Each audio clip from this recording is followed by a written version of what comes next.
একটি শহরে জ্যোতি নামের একজন হাউসওয়াইফ তার স্বামী মিস্টার সেন, মেয়ে সুহানি আর ছেলে রাজুর সাথে একটি ঘরে থাকতো। তাদের অনেক সুখী পরিবার ছিল। জ্যোতি তার পরিবারকে অনেক ভালোবাসতো। জ্যোতি সকাল থেকে রাত পর্যন্ত নিজের পরিবারের জন্য খেটেই যেত, সকলেরকে খুশি করার জন্য। গিন্নি, তোমার রান্না বান্না হলো? আমার অফিসের টিফিন রেডি করেছো? ওরে বাবারে, সকালটা হলো না হলো তোমার চেঁচামেচি শুরু হয়ে গেল। হ্যাঁ হ্যাঁ, তোমার আমি অফিস টিফিন তৈরি করে দিয়েছি গো। মা, আমার স্কুলের টিফিন তৈরি করেছো? আজকে তুমি বলেছিলে আমার ফেভারিট টিফিন তৈরি করে দেবে, তৈরি করে দিয়েছো তো? আমার সোনা বাবা, হ্যাঁ বাবা, আমি তোরও ফেভারিট টিফিনে তৈরি করে দিয়েছি স্কুলের জন্য। এখন দুজনে বসো তো, আগে ব্রেকফাস্টটা করে নাও। এরপর ব্রেকফাস্ট করে মিস্টার সেন তার ছেলেকে নিয়ে চলে গেলেন। এখন যাই আমাদের মহারানী সোহিনীকে উঠাই, দেখি উঠেছে নাকি, রেডি হোক কলেজের জন্য। সোহিনী মা, ও সোহিনী মা, ঘুম থেকে উঠলি? বাহ, আজকে তো অনেক জলদি ঘুম থেকে উঠে গেলি আর রেডিও হয়ে গেলি। আয় মা আয়, ব্রেকফাস্টটা করে নে। হ্যাঁ মা, আজকে জলদি ঘুমটা ভেঙে গেল তাই জলদি রেডি হয়ে গেছি। হ্যাঁ, আমি আসছি ব্রেকফাস্ট করতে, তুমি যাও। আচ্ছা শোন না মা, তোর তো আজকে কলেজের হাফ বেলা ছুটি না? তুই তো আজকে জলদি এসে পড়বি। হ্যাঁ মা, আজকে তো জলদি আমার কলেজ ছুটি হবে। কেন? তো বলছি কি, বাজার থেকে অনেক কিছু কেনাকাটা বাকি রে মা। তো তুই যদি কলেজ থেকে জলদি আসিস তাহলে আমি আর তুই বাজার করতে যাব কেমন? ওফো মা, আমি তোমার সাথে বাজার যেতে পারবো না গো। তুমি বাজারে গেলেই হাজারটা দোকান ঘোরাও, আর এখন আমার অনলাইনে শপিং করে করে, মলে শপিং করে করে আর এমনি বাজার যেতে একদম ভালো লাগে না। আর তুমি যা বার্গেনিং করো আমার একদম পছন্দ না। তাই তুমি বাবার সাথেই বাজার যেও কেমন? আমি কলেজ থেকে বন্ধু বান্ধবীদের সাথে মলে যাব। এখন চলো, আমাকে ব্রেকফাস্টটা খেতে দাও। বিকেল বেলা। ওগো শোনো না, আজকে তুমি আর আমি একটু বাজার যাব কেমন? অনেক কিছু কেনা বাকি কিন্তু। গিন্নি, এই মাত্রই তো অফিস থেকে আসলাম, আর অফিসে অনেক কাম বাকি যেগুলো আমার করতে হবে। এখন তোমার সাথে বাজার আমি কেমনে যাই বলো তো? তুমি একটা কাম করো না, তোমার আদুরে ছেলেটাকে নিয়ে যাও না। আমার রাজু বাবা, মার সাথে বাজার যাবি? তোকে আমি চকলেট কিনে দেবো। ওফো মা, আমি তোমার সাথে বাজারে কেমনে যাই বলো তো? এখনই না স্কুল থেকে আসলাম, এরপর টিউশন যাব, তারপর খেলবো, তারপর পড়তে বসবো। বাজারে কি করে যাই তোমার সাথে? সকাল থেকে এই পরিবারের জন্য এত খেটে বেড়াই আমি, কিন্তু এই পরিবারের কাছেই আমার জন্য টাইম নেই। সবের জীবনে ব্যস্ত, না নিজের জন্য কিছু তো একটা করতেই হবে। শোনো না, তোমাকে একটা কথা বলার ছিল, তোমার থেকে একটা পারমিশন নেওয়ার ছিল। কি কথা বলো গিন্নি? কিসের আবার আদেশ অনুমতি চাই তোমার? আমি না কুকিং ক্লাস জয়েন করতে চাই।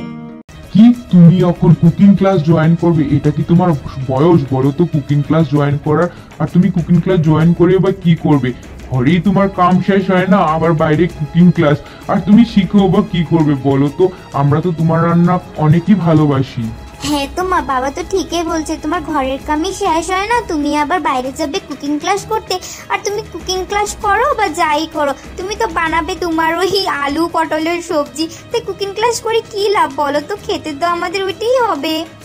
তো মা, তুমি তো মাস্টার শেফ অলরেডি, এত সুস্বাদু খাওয়া যে বানাও, তোমার আবার রান্নার ক্লাস করে কি লাভ?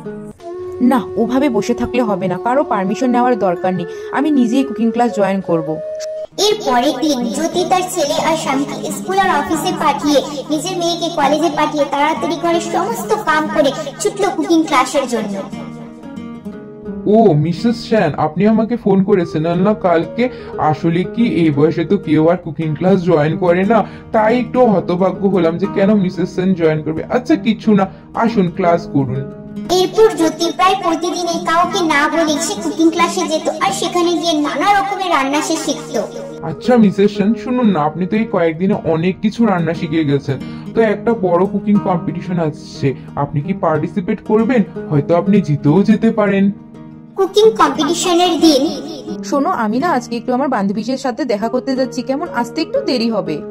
কুকিং কম্পিটিশন শুরু হওয়ার পর সেই কুকিং কম্পিটিশনে জ্যোতি নিজের জ্ঞান আর অভিজ্ঞতা দিয়ে অনেক সুস্বাদু খাবার বানায়। বা জলদি দেখে যাও, জলদি দেখে যাও, মা টিভিতে কুকিং কম্পিটিশনে পার্টিসিপেট করেছে। কি বলছিস? তোর মা টিভিতে কুকিং কম্পিটিশনে পার্টিসিপেট করেছে? কোথায় কোথায় দেখি তো। আজকের এই কুকিং কম্পিটিশনের বিজয়ী হলেন মিসেস জ্যোতি সেন। মিসেস জ্যোতি সেন, আপনি কিছু বলুন আপনার এই অ্যাচিভমেন্টটা নিয়ে। আমি আর কি বলি বলুন তো? আমি শুধু আমার এই ছোট্ট অভিজ্ঞতা থেকে বলতে পারি যে কোনো কিছু শেখার কোনো বয়স থাকে না। মানুষ যে বয়সে যায় সেই বয়সে কিছু না কিছু শিখতে পারে, আর নিজের জ্ঞান দ্বারা গুণ দ্বারা সাকসেসও অ্যাচিভ করতে পারে। বাহ গিন্নি, তুমি তো নিজেকে অনেক সুন্দর করে প্রমাণ করেছো যে তোমার মধ্যে কত গুণ আছে। আমি তো আজকে অনেক ধন্য হয়ে গেলাম তোমার মতো স্ত্রী পেয়ে। আমি তোমার উপর অনেক প্রাউড ফিল করছি। হ্যাঁ মা, বাবা একদম ঠিক বলেছে, তোমার যে এত ট্যালেন্ট তা তো আমি জানতামই না। I am proud of you মা। বলেছিলাম না আমার মা মাস্টার শেফ, আজ তা মা প্রুফ করে দিল। I am proud of you মা। আরে ওভাবে কেন বলছো? আমি নিজেকে কোনো প্রমাণ করার জন্য এই কুকিং ক্লাস বা এই কুকিং শোটা জিতিনি। আমি শুধু এই সমাজে নিজেরও একটা পরিচয় বানানোর জন্যই এই কম্পিটিশনে নাম নিয়েছিলাম, আর ভগবানের আশীর্বাদে জিতেও গেলাম। কিন্তু মা এখন থেকে আমার জন্য কিন্তু ভালো ভালো রান্না করবে, কেমন? কম্পিটিশন জেতার ফলে জ্যোতিরও একটি পরিচয় গড়ে উঠলো। এরপর জ্যোতি নিজের একটি কুকিং ক্লাস খুলে সেখানে ছোট ছোট বাচ্চাদের কুকিং ক্লাস নিত আর নিজের পরিবারের সাথে অনেক খুশিতে থাকতে লাগলো।